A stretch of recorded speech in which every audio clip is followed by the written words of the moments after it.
Baiklah ibu-ibu, sekarang kita memasuki materi merencanakan keuangan usaha. Untuk memulai usaha, kita memerlukan modal, baik itu berupa barang maupun bantuan.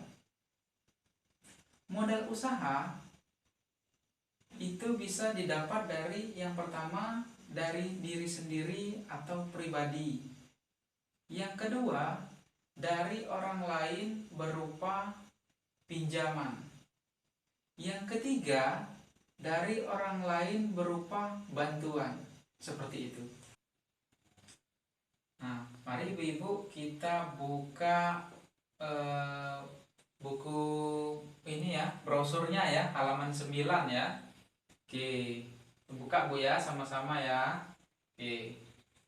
Di situ adalah dijelaskan di situ eh, sumber-sumber modal usaha yang bisa didapat. Yang pertama dari diri sendiri atau pribadi. Nah, resikonya kecil Bu, karena itu berupa tabungan atau sumber daya alam yang kita miliki sendiri. Tuh ya. Karena mengapa? Tidak terlilit atau terlibat utang. Nah, jika usaha gagal Bu ya. Yang kedua, sumber dari orang lain yang berupa pinjaman. Nah, di sini contohnya seperti modal dari swasta, misalnya dari bank atau non bank berupa pinjaman Bu ya. Atau di sini kita sebut dengan lembaga keuangan non bank Bu ya. Karena mengapa? Kredit modal usaha ini umumnya syaratnya adalah memiliki atau sedang memiliki usaha. Yang ketiga, pinjaman dari orang lain berupa bantuan. Nah, biasanya di sini Bu ada program-program dari pemerintah Bu ya. Misalnya di situ ada KUBE, ada PNPM dan lain-lain Bu ya. Nah, kalau KUBE itu Bu kelompok usaha bersama Bu. Misalnya di situ kelompok-kelompok pembuat makanan seperti bakso, mie ayam, pembuatan tempe, tahu di situ Bu ya. Keripik singkong di situ ya, diolah Bu ya, tapi atas nama kelompok minimal itu terbentuk anggotanya orang 10. Selanjutnya seperti PNPM Bu. Di situ ada juga Bu. Tapi pada dasarnya kegiatan kelompok juga Bu ya. Nah, di situ bisa juga Bu perorangan. Perorangan tapi di situ memang sudah dipercayakan ya. Seperti itu. Dan masih banyak kelompok-kelompok yang lainnya Bu. Seperti itu.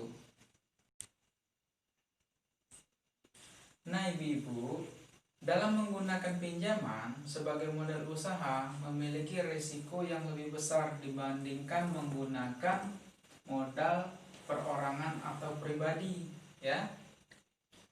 Karena mengapa? Kalau tidak bisa bayar, misal karena rugi usahanya, ya, kita akan terjerat hutang. Maka rencanakanlah dengan matang sebelum memutuskan untuk meminjam uang buat modal usaha. Nah, ibu-ibu, usaha yang baru dimulai atau yang sangat tergantung pada musim sangatlah rentan, sehingga kita perlu hati-hati mengamati keluar masuknya uang. Ibu-ibu, yang kedua, perlu membuat anggaran usaha agar seluruh pemasukan dan pengeluaran dapat kita kendalikan. Nah, yang ketiga, ibu-ibu, anggaran usaha berisi catatan perkiraan pemasukan dan pengeluaran suatu usaha untuk jangka waktu tertentu, bisa untuk 1 minggu, bulan, atau tahun. Nah, ibu-ibu, ayo kita sama-sama buka buku pintarnya halaman 72 ya ibu-ibu. Oke. merencanakan keuangan dalam usaha.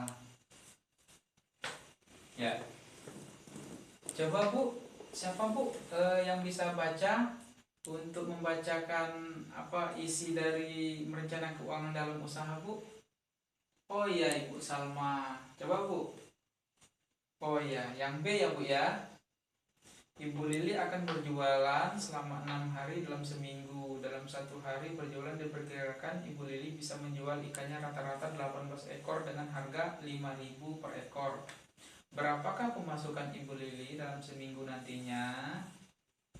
Oke, Ibu Salma bisa menjelaskan Bu, bagaimana Bu dari perwakilan kelompoknya Bu? Ya, gimana Bu? Oke, coba Bu. Berarti jawab pemasukan per minggu Bu ya. 6 hari dikali 18 ekor dikali 5.000 per ekornya Bu ya. Totalnya 540.000. Iya benar. Kita kasih upload sama-sama Bu ya. Ya. Kalau anggaran di awal mulai usaha hanya menunjukkan keuntungan kecil, ini biasa terjadi dalam usaha Bu. Di awal usaha perlu membeli berbagai peralatan dan bahan baku serta membayar pinjaman modal usaha. Kalau sudah tidak perlu membeli peralatan dan membayar pinjaman, anggaran akan menunjukkan keuntungan yang lebih besar.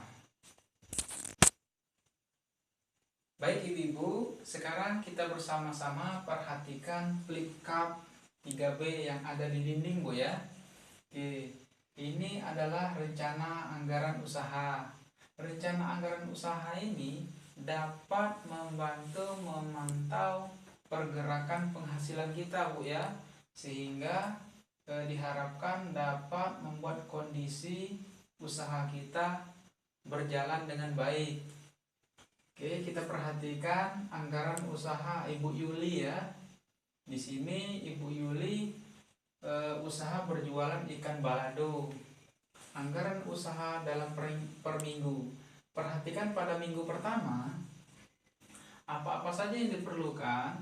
Yang pertama, di minggu pertama Ibu Yuli memerlukan pinjaman untuk modal awal ya. Uang masuk 100.000.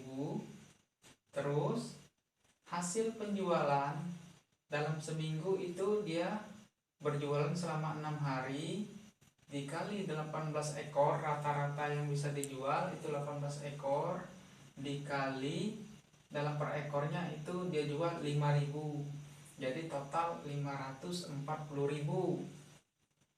Selanjutnya peralatan yang dibutuhkan, panci kecil 30.000, masukkan Bu ya di uang keluar ya, karena ini kebutuhan untuk peralatan. Selanjutnya apalagi? Di sini ada lap Bu ya, alat yang dibutuhkan. Masukkan lagi Bu pembelian lap di uang keluar sebesar 2.000. Selanjutnya apalagi ibu-ibu yang dibutuhkan? Ini bahan baku. Ikan balado ya, bahan ikan untuk pembuatan ikan balado.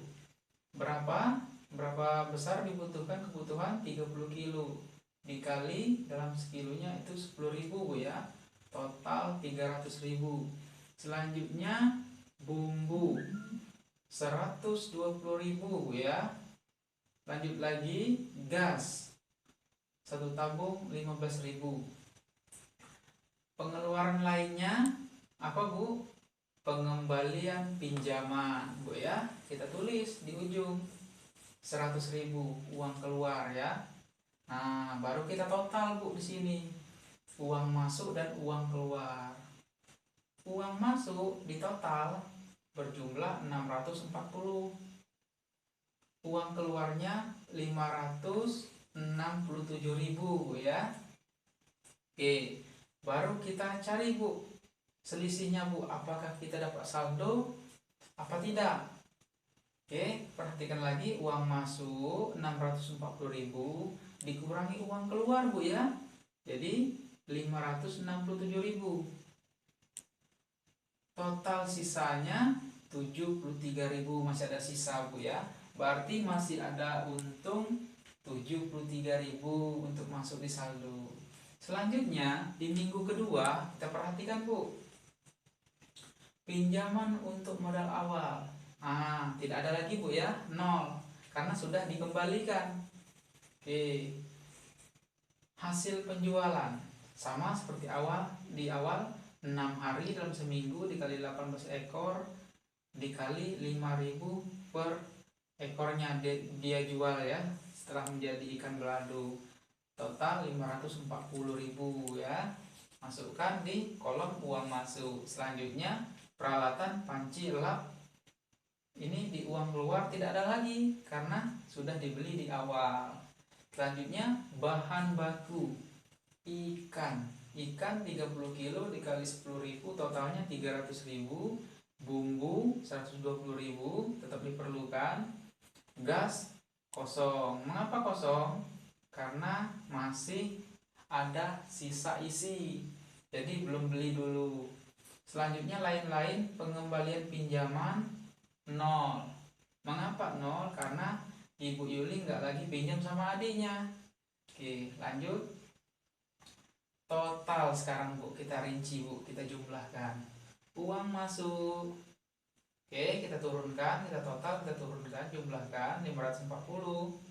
Uang keluarnya dari bahan baku Bu ya. Kalau peralatan sama pinjaman tidak ada lagi. Jadi kita turunkan Bu ya, total turunkan. Berjumlah 420.000. Baru kita hitung Bu.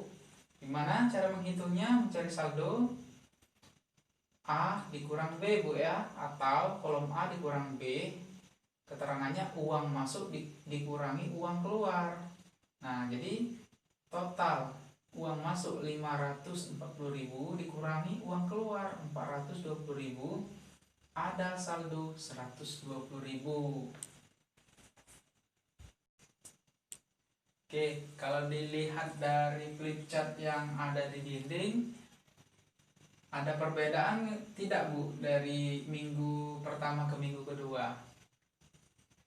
Oke, coba Ibu Iin, apa Bu Iin? Oh ya, ini ya, pendapatan ini ya, saldo ya atau sisa ya. Iya benar. Kenapa Bu? Di minggu kedua lebih besar, benar. Iya. Kita kasih aplaus pada Ibu Iin. Ya, makasih Bu ya. Oke.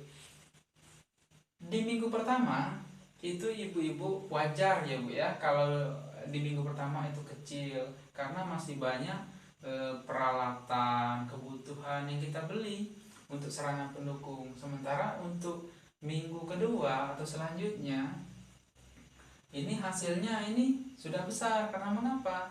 Peralatan sudah berkurang atau tidak lagi kita beli, seperti itu Bu ya. Jadi ada keuntungan yang lebih besar. Nah ibu-ibu, rencana keuangan akan terwujud sesuai harapan kalau barang atau jasa laku dijual. Jadi penting juga merencanakan cara menarik pelanggan. Nah, jadi ibu-ibu, meskipun untuk memulai dan menjalankan usaha selama seminggu, Ibu Yuli membutuhkan modal 567.000 ya. Namun ia hanya meminjam 100.000 untuk modal di awal. Hal ini dimungkinkan karena Ibu Yuli mengatur pembelian peralatan dan bahan baku untuk per hari, tidak sekaligus untuk seminggu.